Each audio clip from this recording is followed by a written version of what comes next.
All right, so this is Crescent versus Sergio, and you can see here an already finished game. This is because Sergio massively broke the Stips.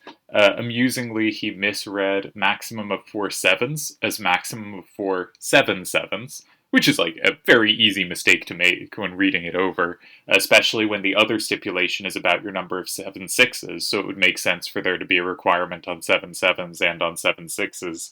So he brought a hand with far more sevens that were allowed, and I have promised the site a 3-hour video detailing this game. That will not be happening. Instead, we shall move on to the second game of the match, or really first game of the match. And Crescent his first turn. I was kind of rooting for a Sergio first turn. I've been excited for this match. I really liked how Sergio played the first round. I thought it was really interesting. I liked his handling of the center starter. Yevon played a great center starter in round one as well, but I thought I think Yevon's game may have been a little higher quality, but I enjoyed Sergio's game more. I thought it was just a really beautiful example of a center starter angling the game into dominant sweepers.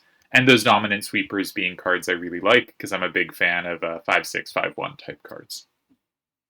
So that was really fun to watch, and I'm curious to see how he plays this round too. On the other hand, Crescent is first turn, and Crescent has gone with a now that we're 10, 12 games into the rule set, a very traditional hand for the rules, which is to say the Behemoth Bros paired with these 4 5 7 5s. So he uses his 2 7 6s. He uses all four of his sevens. He only has to use one card without a seven on it. 5 5 6 6, a slightly unusual choice. More people have gone for either 6 5 6 5 or 5 6 5 6, specifically, usually intending a 5 setup. For instance, if 5 6 5 6 goes in 5, you can see the 4 5 7 5 landing in 2 or the 7 5 4 5 landing in 8 can pick off sevens to the sides, kind of seeing that as a setup card that's dropped in 5. It's been very interesting so far this tournament to see in round one, 5 starters were very successful. My theory is that on level 3, you were able to surround it with tri-directional cards, such that you had many cards that could end up being a sweeper. For instance, if you go see my video on that, Sergio's excellent game where he played a 6-3-6-3 surrounded by 5-6-5-1s and correctly picked the 2 to hold on to at the end to keep sweeping domination. I think it's harder here, right? The 6-7-6-3s can do that, but the 4-5-7-5s have trouble doing that. And thus, I think you want to be looking for ways to get those out of your hands usefully, or find ways to specifically, if you're going to keep them, you have to make sure they're effective, because there are a lot of squares they're going to be blanked in, right? If there's one square it's really good in, but no other square, you probably want to play that square immediately, because it's just going to run out of stuff to do. On the other hand, Sergio had to make his hand on the spot, having, uh, accidentally made a hand for the wrong rule set. And he's the first player to go with 6-7-6s that go up and down. Everyone has gone Behemoth Bros, so it's going to be interesting to see these other cards. The 3-6-7-6 and the 7-6-2-6 are going to play really well against the 7-5-4-5 and the 4-5-7-5. And that's going to be, I think, difficult for Crescent to work around. Okay, we have a starter. I also have received some messages. I didn't think much about what he should start with, so we're going to more be looking at how to react to this. I also want to say Crescent basically slaughtered me 2 games in a row at the start of, I want to say, Triad Wars 14. And I was really lucky to survive the first. And I actually thought I had lost the second. At a point, I was winning it, but I hadn't seen my win. And I eventually played it thinking it was maybe my only tie. And it turned out to be winning, which was really lucky on my part. Crescent can play some very strong TTA. He can also play some really sloppy TTA. And that can be the difference between, top players and strong players. Because his round one, for instance, of this tournament, I think he played a very unconvincing round. All right. So this is a sort of sacrificial corner starter, but we could easily imagine setups happening if Sergio takes it. So what does happen if Sergio takes? 7-6-2-6 in 4. Is there a big setup in 8? That's usually the first thing to check when there's no recapture in 2. Is there a setup in 8 that justifies this? I don't see one. I guess there's 7-5-4. That sets up both ways. Okay, 7-5-4-5 is in 8 might be the plan. But 7-5-4-5 in 8 might just not work. Right? Imagine so Sergio goes 7-6-2-6 and 4. Crescent goes 7-5-4-5 and 8. Now the default thing to do is check 7. So stick something that's going to be safe in 7, say 4-6-5-6. And then Crescent takes the combo he set up in 5 with 6-3-6-7, but that's not a very clean combo because it overpowers 4, so if it's comboed back, everything flips back.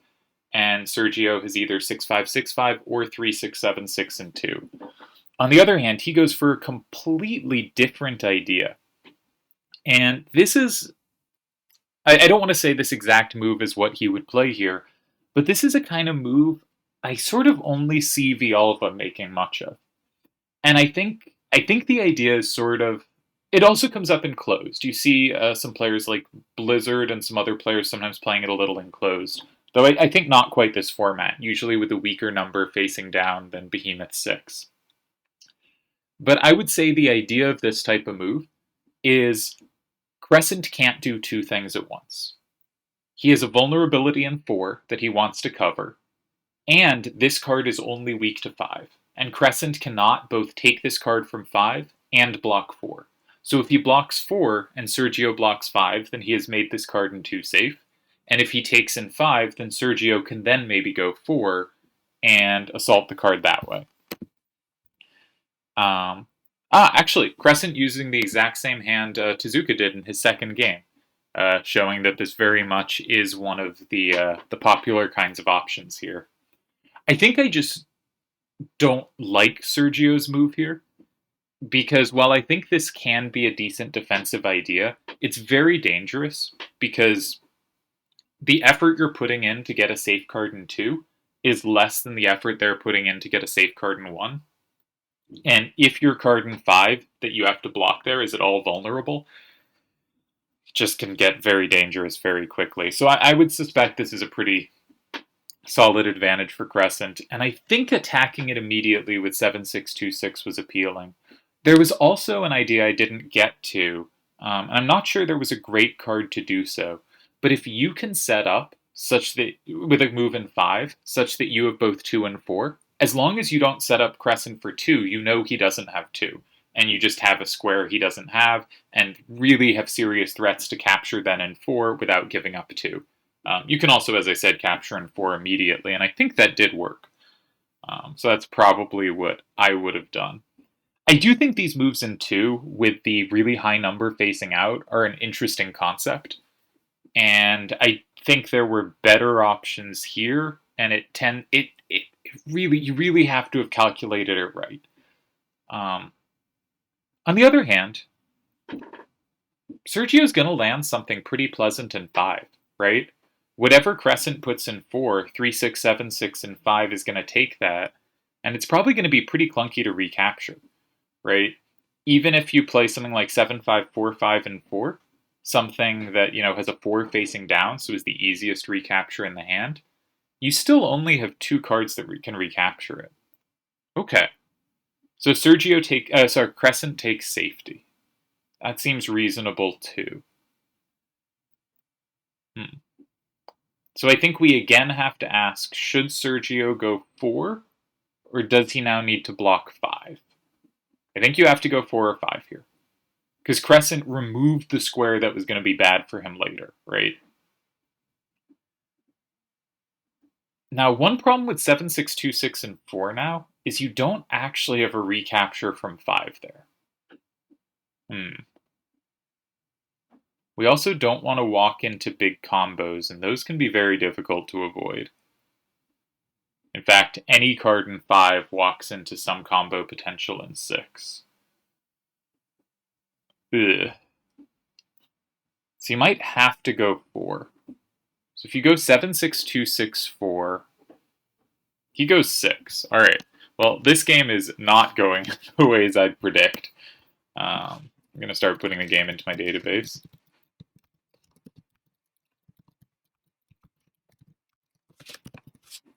It's sort of moving into a more like putting out clunky things and thinking I have combo potential against your captures, right? But but do you? But do you? But it is clunky to take that, right? The only way that that can be taken from 5 is 6-3-6-7. Yeah, this game's going strangely. Like, it's very much not what I'd expect, but it's also kind of. It's not putting out things that can't be captured, it's putting out things that are just a little uncomfortable to capture. And this is taking an already really complex rule set and making it messier. So I think Crescent should have a serious advantage here if he can, find a promising move here. One idea is just to go something like 6-3-6-7 and 9, because Sergio can't actually play 5, or it's very hard for him to play 5. But I think he just can't, because 5-5-6-6 hits all his sixes to the left. If any card Sergio puts in 5, 5-5-6-6 lands in 4 and really punishes that hard. So you want to leave 5 and 4 open. Though you could also, there are probably good moves in 5 immediately. Maybe 5-5-6-6 and 5 is reasonable. But there is a right weakness. And so you want the game to have less targets you need to take to the right. So if you can occupy 9, that's a square you won't have to attack. And it leaves 4 and 5 open. So 9 seems appealing to me. I think there's a good chance 8 is quite strong as well. You find a nice card to slot into 8. But then you're going to need some captures going to the right at some point, so maybe not. But my guess is there's probably something winning in either 5 or 9. I think you don't want to block 4, because 4 is a good counter to 5. And because as long as you have 5-5-6-6 in your hand, not only can Sergio not go 5, but he can't go 4 either, right? 7-6-2-6 and 4 is really well covered. So 9 seems like the square that does something useful, right? You grab safety, and leaves open the squares you want to leave open. There's also 7-5-4-5 in 9, but I think capturing is less valuable than safety right now. So I would think the best move is 6-3-6-7 and 9. And I think Crescent should be very close to winning there. Sergio has a problem here that just all his remaining cards have the same numbers. Yeah, Crescent saying he's seeing the advantage of using these horizontal vertical 7-7s. I think they've been really good. I think these 2-7-2-7 or Seto's 7-2-7-4, Blizzard I think used a 7-3-7-3, and what am I forgetting? There was one other game. Oh yeah, Yevon used a 4-7-3-7 to huge effect. Yeah, that was, I think, the starring 7-7. Seto's was very good as well. Yeah, I honestly just didn't think of them. When I was looking at this rule set, like, I thought one of the main hands is going to be a 7-7 and 2 6-7-6s, but I was assuming the 7-7 would be a corner. But in SPC, the 7-7 up, down, and side to side is just very strong card type. Alright, what did Crescent pick up? Crescent picked up Iron Giant, which I thought was his best card, but I also thought could land in 5 immediately. And we're not going to go into calculation mode until the move is made, because I am lazy. But, alright, it does land 5. And now the question is, does Sergio have a tie? Now, he could potentially have a win if he has some huge setup in 7, but he doesn't, because it's very quick to check, because all his cards have 6s to the right. He does have safety in 9. He does have safety in 9, but that just loses, right? Anything in 9, Crescent can play 6-3, 6-7, and 8. And Crescent is up 6-4, and your only capture is 7-6-2-6 and 4, and 7-5-4-5 can certainly capture that back. So, is there any play? I don't think so. I think this is just over. 7-6-2-6 and 4. is 5-5. All right, he goes 3-6-7-6. At this point, you're just down too much. This is going to be Crescent's win. And congratulations to Crescent for making his second quarterfinals of the return. I forget who he's going to be facing. I mean, I don't think it's determined, but I forget who he could be facing in the next round of the bracket. I really, really liked Sergio's first round game. I thought that was a great game, and I really liked how he played against Delhi and TTAC. This game was a bit of a mess, right? This game was not his finest hour. But this is to say, I think he's been playing some really nice games recently, and it's Seto next round for Crescent. That's tough. That's tough for everyone. Yeah.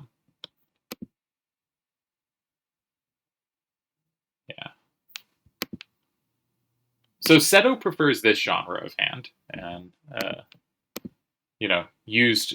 Tezuka used this exact hand. Seto used this hand, but with 6-5-6-5 instead of 5-5-6-6. Different Iron Giant, but also an Iron Giant card. You can see that Iron Giant in a 6 rather than 5. Yeah, it's been interesting to see how people have played this, but I think this game, the 6s side to side ended up really hurting, and Sergio just never found situation he needed. But he's thinking. He's thinking. And he's thinking because I should be calculating too. 7-5, 4-5, and 9 does not win. You go up 7-3, but you tie to 7-6, 2-6, and 8. 6-3, 6-7 does not win because 7-6, 2-6, and 8 actually beats you.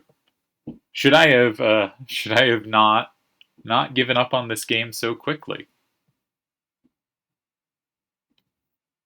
Oh, this would be a miracle save. Out of nowhere. I've gotten so many calculations wrong on this rule set. It would be pretty great to get another one wrong, but... So we checked 9, right? 7, 5, 4, 5, and 9 is met by 7, 6, 2, 6, and 8. I feel like every game I'm just like, this is over. Like last game with Seto Turds, I was like, Turds is tied, and then just Seto plays one of multiple wins, and I'm like, I guess I was wrong. And here I'm just like, the game's over. And somehow, despite 3 being locked up at the top for Crescent, and I'm going to look really dumb now when there's like an obvious win in 7. But let's go through the moves, because I haven't really looked at the moves.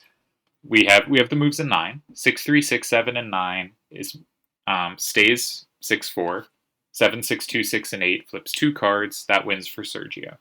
7-5, 4-5, and 9 makes it 7-3. 7-6, 2-6, and 8 flips 2 cards, makes it 5-5. That's a tie as well.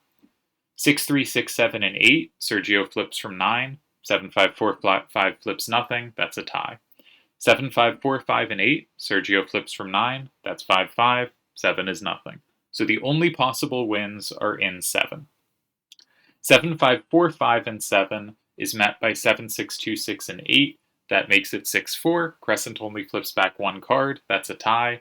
And 6, 3, 6, 7, double flipped. 1 flip back. This is just a tie. Wow, what a strange tie, because that kind of position is one you really can very reliably write off, where one player has 3 cards just completely safe in the top row, and the other player doesn't even have multiple safeties in the second row. But there's enough of a right weakness that it actually, it wasn't enough. That's pretty cool. I've mentioned in the past, there was a cool game recently that had something like this, but even then, it was one player had the top 3, and the next player had the middle 3, and all of those were safe, but here they weren't even safe. What a cool save in 4. Yeah, that's really neat. I think my guess is that 9 instead of 5 was a win for Crescent, but this looked very winning, right? This looked very winning. And really nicely spotted by Sergio to hold here. So my attempted obituary for him already out of date and looking quite foolish. I just get everything on this rule set wrong. And I think the lesson for me is, like, I can't be going on general heuristics near as much. I have to do actual like calculation to be able to handle these rule sets well, because I'm just missing so much trying to kind of check one line or check vague things. There's a very difficult rule set to play. Uh, if I'm Crescent here, and I'm not saying he's saying this, but I'm saying if I'm Crescent here, I'm wondering what just happened. How did I not win this game? And if I'm Sergio, I'm probably feeling like a mad genius. But what a strange save. Down 6-4 with 3 secured cards to 0 in favor of your opponent, and just they can't beat your 7-6-2-6. You don't even need the 4-6-5-6. They just couldn't beat your 7-6-2-6. Covered everything. And we can see just how good the 7-6-2-6 is against the 7-5-4-5. And this was actually why I was arguing that if everyone's running behemoth 6-7-6-3s, then the 4-5-7-5s are good. But if people are running 3-6-7-6 and 7-6-3-6, which no one was running, then you really don't want the 4-5-7-5s in your hand. They're going to play really badly. And here I think we saw that. Which leads me to think that this hand type has looked fairly good, but it also has usually had the 7-5s lined up well. And the games the 7-5s haven't lined up well, what was the example? Turds, right? No. Was it turds? I'm forgetting now. But someone used 5-7-5-4 and 5. Yeah, it was turds and 5-4-5-7. And they faced the behemoths, and that was just really difficult. They just landed really badly in that matchup. So I think if the opponent is using 6-7-6s and you're using 7-5-5s, you really do not want them aligned with your opponents, right? You do not want them facing the same directions. And here we saw, even though Crescent had just a huge looking advantage here, the cards proved too incapable of dealing with that. And that leads me to think that the 7-5-5-5s or 7-5-5s are not the right strategy, right? 50% of the time they play well, and 50% are fine. They're still not great. And 50% of the time, I think they're a real problem, which leads me to believe, and I think it's sort of justified here, that the 5-5-6-6s might actually just have more play, and by cutting 7-5-5s, you have the option to run a 7-7. And so I'm really getting convinced that the right way to play this is 2 6-7-6s, or what Seto did with 6-6-7s. It looked fantastic when he used it. I think Sergio is the first player to double 7-7. That's very interesting. I was really hoping Sergio would get a first turn somewhere in here, because I like seeing center starters, and I think he's prone to those. But also, the way he's played last game was really fascinating, too. What a just incredibly difficult rule set to play. Let's see if we have any messages. I'm going to sneeze, so I'm going to pause the video for a moment. Miracle. I announced my sneeze and was still able to sneeze. Alright, what's happening? Yeah. So people have mentioned some very similar hand choices.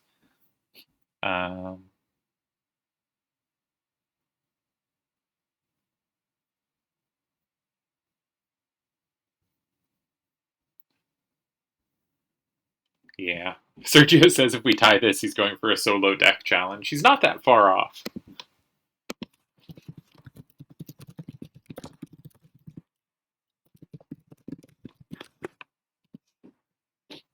And Crescent wants to go pure FF9. So, sorry if my voice just got all nasal. Post-sneeze. I really don't have the energy to think about starters. But the traditional thing to do so far, and by traditional I don't mean like since years past, I mean so far, is to take one of these hands, you throw your 5-5-6-6 and 5 and see what happens.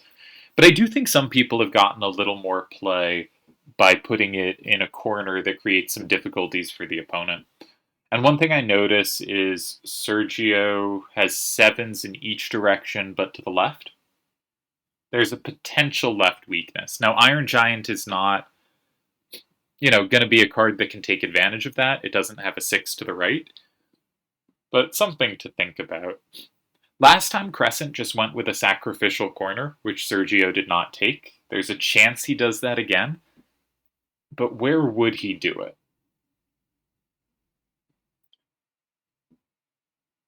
It seems clunky, and I don't think it was. I don't think it was a great idea. I think it could have been attacked immediately, even though there was a big combo setup.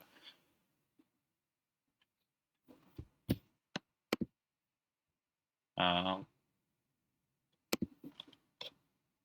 yeah, Sergio says he has fond memories of using Malboro and Ruby Dragon together. They are a nice fit, right? The twos play well off each other. The sevens and fours play well off each other. And 7-2-7-4s and 7-7-4-2. These are powerful cards. And I'm leaning more and more towards these sevens up downs just have so many positions where they just grab safety so easily, right? And in fact, we've seen them not be used immediately, but okay, another sacrificial corner. Ooh, taking advantage of I totally missed this. This is a good point. I was looking at Sergio's left weakness, but his right weakness is much bigger, right? He has 3 5s, a 2, and a 7. He's going to have a lot of trouble taking stuff. And so he can take this immediately. And I mean, I would be tempted to. But he can take this immediately, but doing so, he gives up A, all his right power, and B, that 7-7-4-2, as soon as Crescent goes in 7, is going to be safe for Crescent. So what's our main line? Something like 7-7-4-2 and 8. I'm going to say 6-3-6-7 and 7. 7-2-7-4 and 4. Sergio's up 6-4. Crescent can block 5.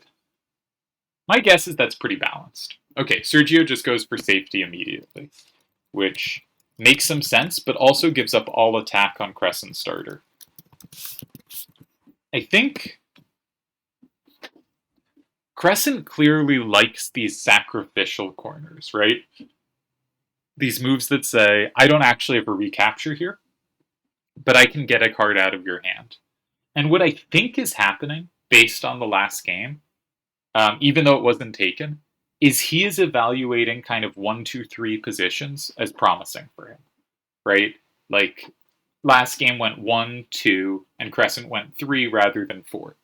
And I think 3 was a good move. Like I'm not saying that was a mistake, but we've seen some inkling towards in a position where both 3 and 4 seem promising. He wanted 3. And this makes some sense if you're playing these sacrificial corners like the one we see here, where if Sergio had gone 8, I think Crescent wanted to go 7. And he's kind of willing to give up the card in 9 to grab the card in 8, right? It's going to be 5-5. And usually players that are really into that underestimate second turn Zells. I think this is. But also, like, after 1-2, 3 is really often a pretty good move. And I've talked a lot about how if you go 1 and they capture from 2, and you have safety in 3, the positions where first turn is down 6-4, but has the only safe card on board and has 2 vulnerable things to attack, tend to be pretty balanced. It tends to be like a tie with correct play and some room to outplay the opponent for both sides, right? And so, like, that kind of position is often a reasonable thing to aim for. All right, let's look at our actual position. Anything Crescent puts in 8 is vulnerable to 5. And 5 does not have setups against it. But it is possible Sergio runs into trouble with his army of 6-5-5-6s that they are a little weak for the endgame, especially with their right weakness. So I think one possible line is something with a 6 up and 8, one of the behemoths, not sure which yet. 7-2, 7-4, and 5. So let's say 6-3, 6-7, and 8. 7-2, 7-4, and 5. Say 6-7, 6-3, and 4. Some recapture in 6, right? To grab Ruby Dragon back. And then 4-5-7-5 in 3. Right? That's going to be safe. I think that's just a tie. Because I think as long as Sergio is kept 5566 or 6556, and one of those will still be in his hand, to go in 2, then 5566 for Crescent doesn't take anything at the end.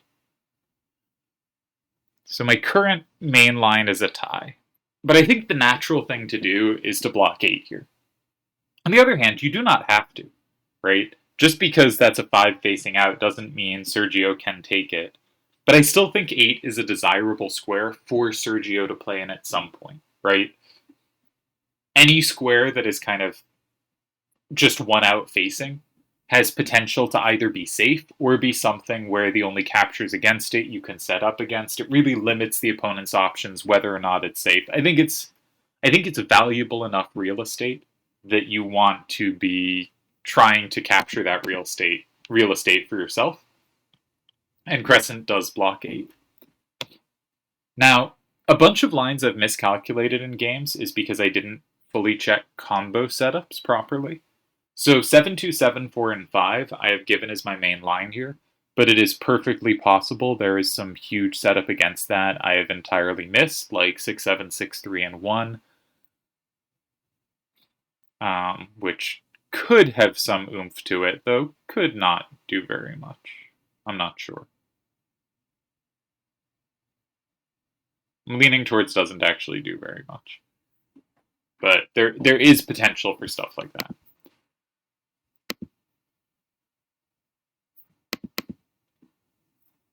Yeah, so Sergio does go 5. I think this was the clear main move. You could also go for L's. If you would play against 5s to the right, then L's would be really promising, right? If you could go something like 6, 5, 5, 6, and 4, you threaten to go in 5, and if they block 5, if they block 5 with a 7 to the right with Behemoth, 6, 7, 6, 3, you have the combo in 6, but they have 2 ways to block with a 5 to their right, and we don't have a way to attack that. But if we did, that would be quite appealing. All right. The line I was giving was 6, 7, 6, 3, and 4 here, which is slightly peculiar, but my point was that anything in 6 we could take with 4, 5, 7, 5, and 3 safely. Well, if we do it the other way around, we start in 6, they go in 4, we can take with 4, 5, 7, 5, but it's not safe. On the other hand, I think it basically doesn't make any difference. I think they end up about the same. Can you set up a T here? Are the T's promising? I don't think so. I don't like the look of those. Combo setups. There's Behemoth in 1. I think like even in an optimistic version, it doesn't do that much. Like say Behemoth in 1, say Sergio just goes 6, 5, 6, 5, and 4. And you get your combo in 2, you play 5, 5, 6, 6, and 2. You're like, yes, I did it. I did a combo, flip 2 whole cards, I'm up 6, 4. And then Sergio plays 5, 6, 5, 6, and 3, flips a card back, and it's a tie. So I think this game, every time I evaluate a game is, yes, we found the result. I am wrong. So I think this is the wrongest I've ever been on a tournament round. I think just I'm putting off banger after banger of just incorrect opinions on what's happening or what's going to happen, which is remarkable work.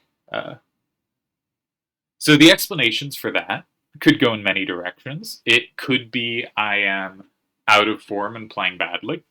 I haven't been playing much, but I actually think I'm seeing things perfectly reasonably. It could be that it is a very difficult rule set, which I think is true. And it could also be that it's a rule set that is out of my general sense, which I think is also true. But if you look at the kind of moves the solver has been putting out that people have been missing, they're just insane to find. Like, there have been a lot of mistakes, but the mistakes have been moves that, like, at a human level aren't actually really mistakes and are, like, reasonable practical tries. And the moves the solver is putting out and winning instead are just very difficult to humanly find, or the saves it's finding. It's just, thing after thing, it's finding more resources. Positions that look super lost, there are more ties than we think, and positions that look super tied are more likely to be lost than we think. Um, but I think that's been happening especially on this rule set. I think it's just a very, very difficult rule set, and that's fun to see in action. I hope to see more things like this because I think it's been fascinating, and I think the level of play, given how difficult it is, has actually just been really, really high. We've had some great matchups this round, but I think this one's going to be a tie.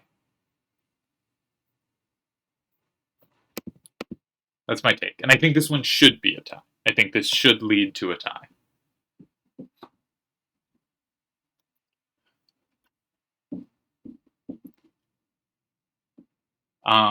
Incidentally, in general, I've said I think second turn is favored on this rule set. I don't think it's particularly looked so here, right? Crescent seemed absurdly close to winning the first game, and this game seems to me pretty balanced. Uh, but you could also see, depending on like stylistic matchups and stuff, turn advantage isn't necessarily the same across all matchups.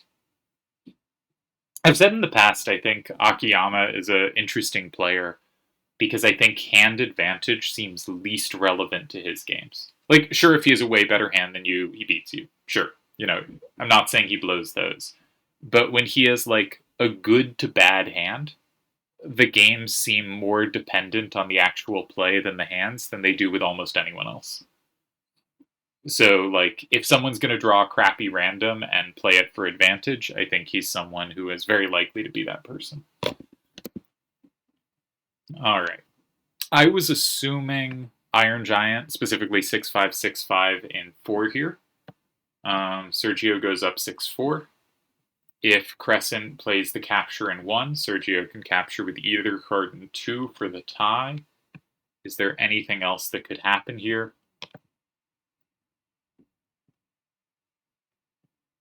If Sergio starts in 3, Crescent just blocks 2. There's not really setups here.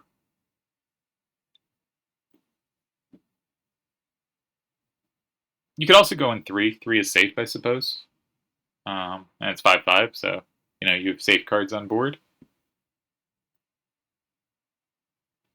I bet 3 also ties. Looks to me like it should tie. Yeah. So I think either 3 or 4 tie. He goes 3. Not my instinct, but should work just as well. Alright, and for once, I evaluated a game correctly. So who's the real winner, right?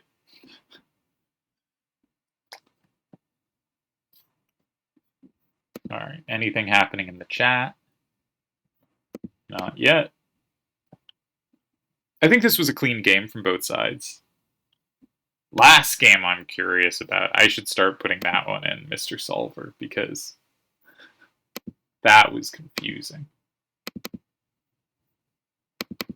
Fantastic tie-in for if it held, which I think it did. Alright, so last one. We have these cards for you.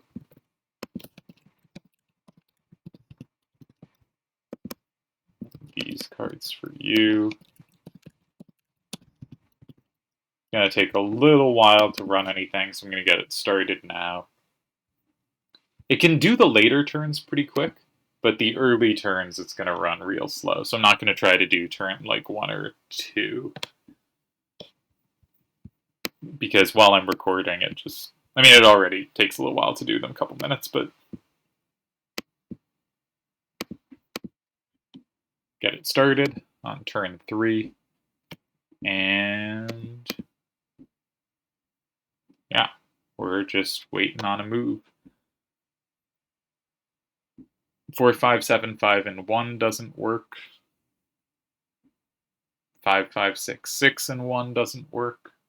In both cases, you don't have enough play in 4.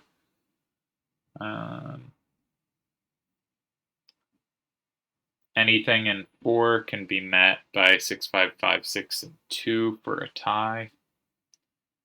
Anything in 2 can be met by 6, 5, 5, 6, and 4 for a tie.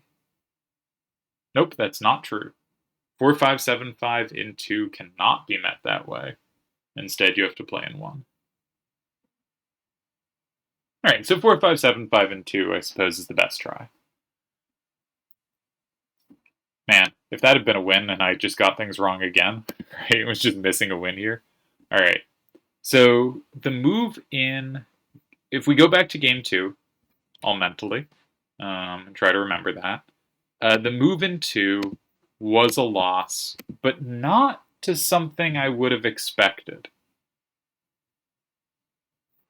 It was a loss to 7, 5, 4, 5, and 6 to a big setup. So Sergio was not lost after 3, but he had very few ties.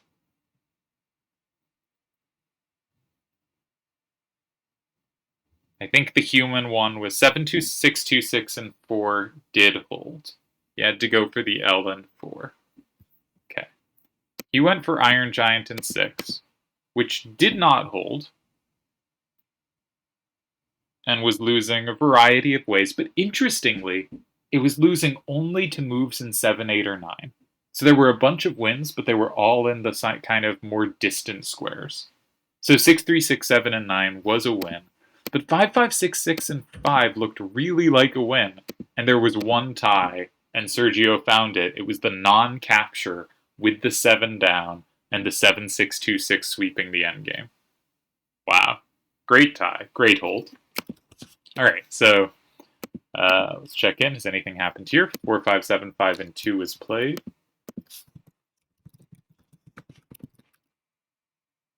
I think I missed a move. 9, 7, 8, 5, 6, 3, 2. Yeah, there's 2 moves left. Okay, we're good. And now Sergio plays 1 and holds the tie. Alright, so 2 ties. I think this second game was pretty clean, and the first game was a mess, but a mess with a fantastic tie at the end.